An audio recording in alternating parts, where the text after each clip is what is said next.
as you said, at the time the goal came, if you look at the way we played in the entire 90 minutes, the open chances we created, the spot kicks we missed, and the shortest man on the field equalizing at that time. It's not the best of moments.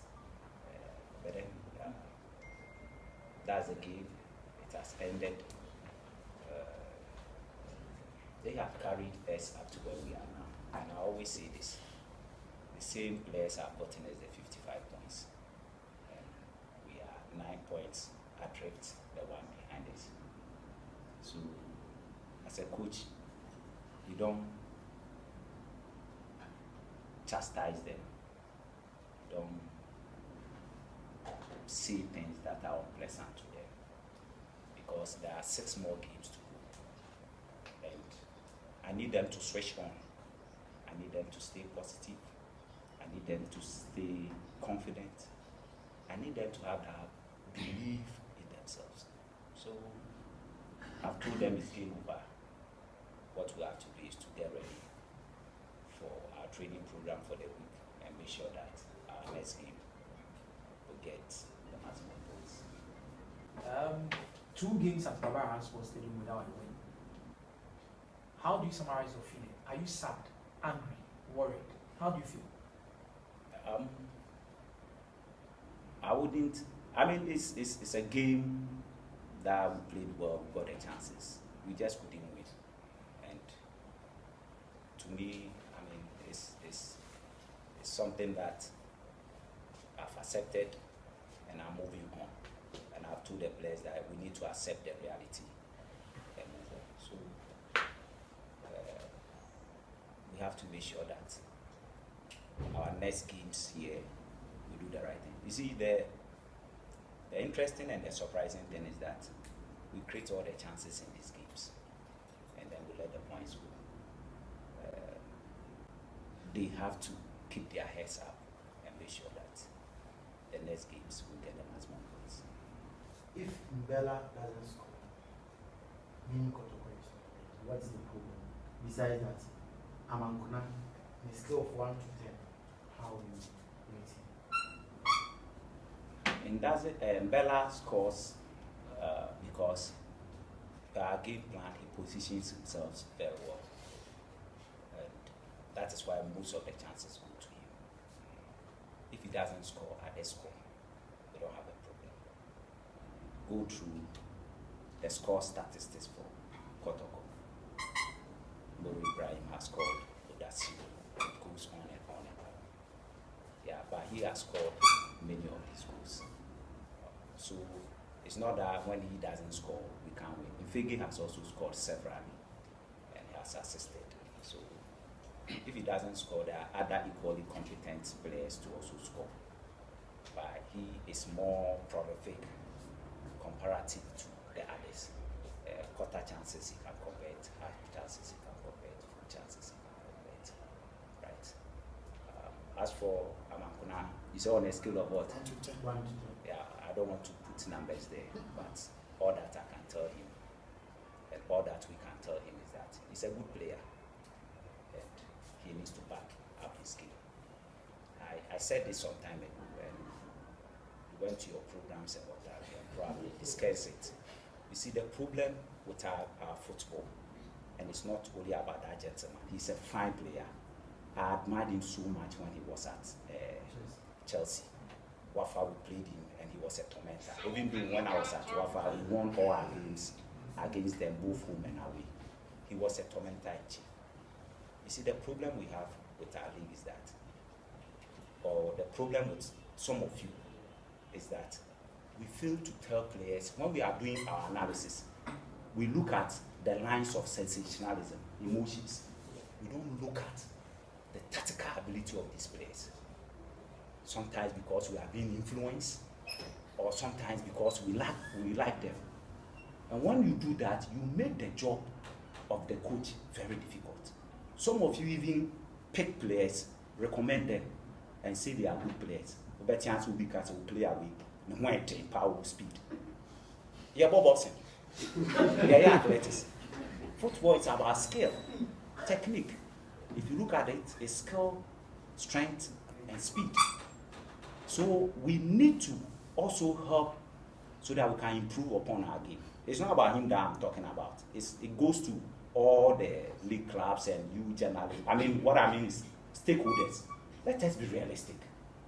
Let us be realistic. Once we do that, our league will improve. The quality of the league will go up. And when the quality of the league goes up, our teams, when they go to Africa to compete, will also get to the final stages of the competition. But when you go to your station and you are talking about sensationalism, emotions, because you don't like the coach, because something, so you just have the ass at the radio station and you are chopping up the coach. But when you sit down to do critical analysis, you see that what you are saying, it doesn't come either here or there. That's why I don't listen to you people. When I finish my work. So, Coach, in a summary, you were impressed about Stephen Amankuna in Wafa game and today's game? Yeah, Wafa, he played well. Today he played well. He created those chances that he could have scored, which I think that is why you are asking me to put him on a radar screen. But you are the very people on your radio station who were saying that the coach didn't like him. So you see, you have shot yourself in the. You see, you know what? Like the politicians say, the economy will expose you. The economy will expose someone. No, Baba, it's not no. Coach, No. You see, Coach, that question is not going to be answered. I need to ask you to answer. So, Steve.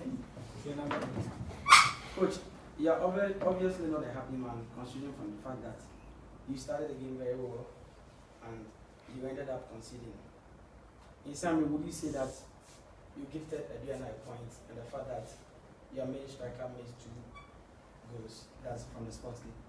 Secondly, if you say that the media, to some point, will go on air, sensationalism, and maybe they don't like you.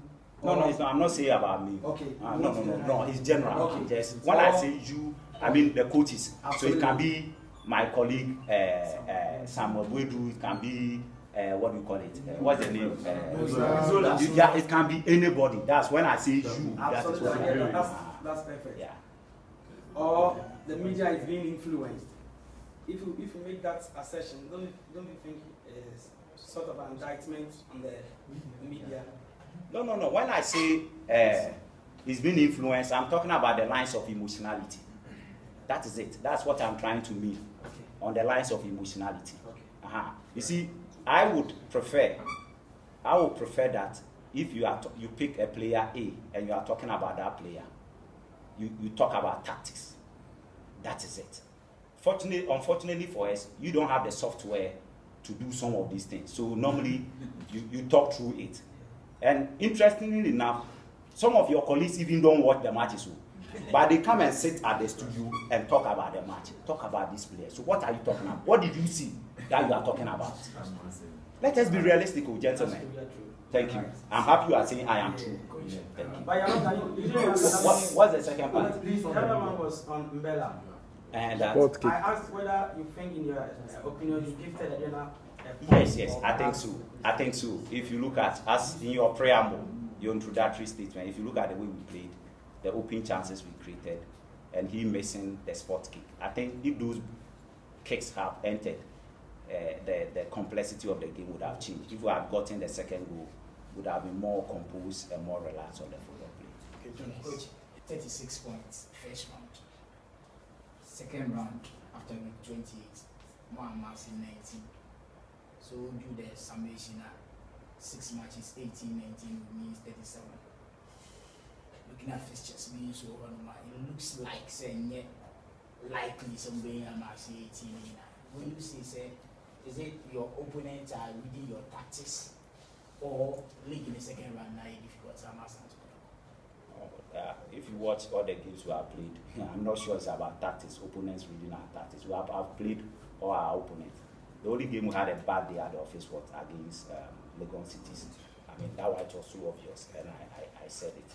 So it's not about opponents reading our. Look at, you watch the game today. We dominated in every aspect. We just didn't convert our chances. And as you said, we should have gotten more points than we've gotten. But unfortunately, we've not gotten. I think issues of injuries have actually affected the team chemistry.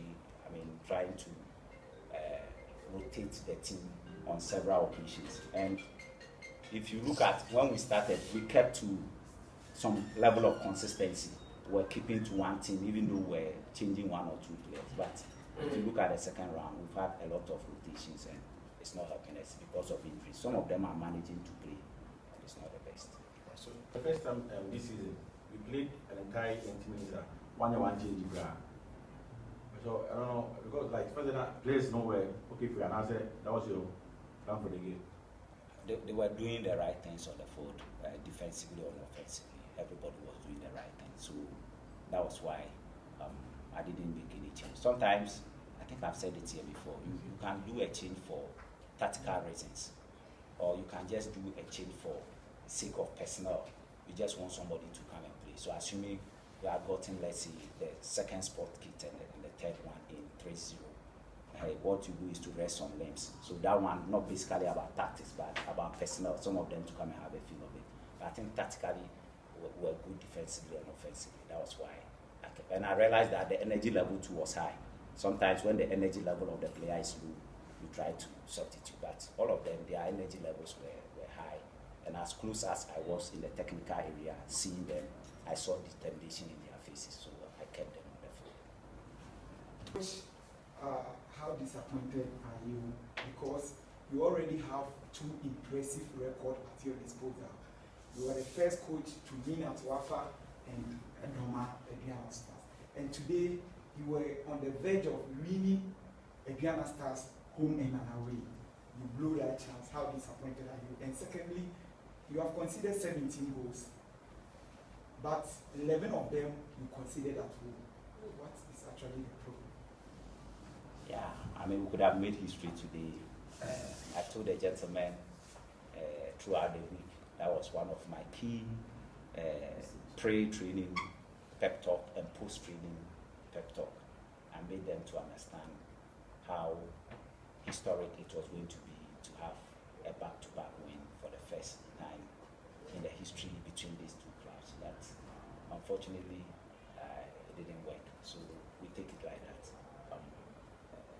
The second one is about the goals we have conceded. Yeah, we've conceded a lot of goals here, which ideally, when you are playing at home, you don't concede such goals. And if you look at some of the goals we have conceded, I think it's a matter of positional awareness. Look at the goal we conceded today.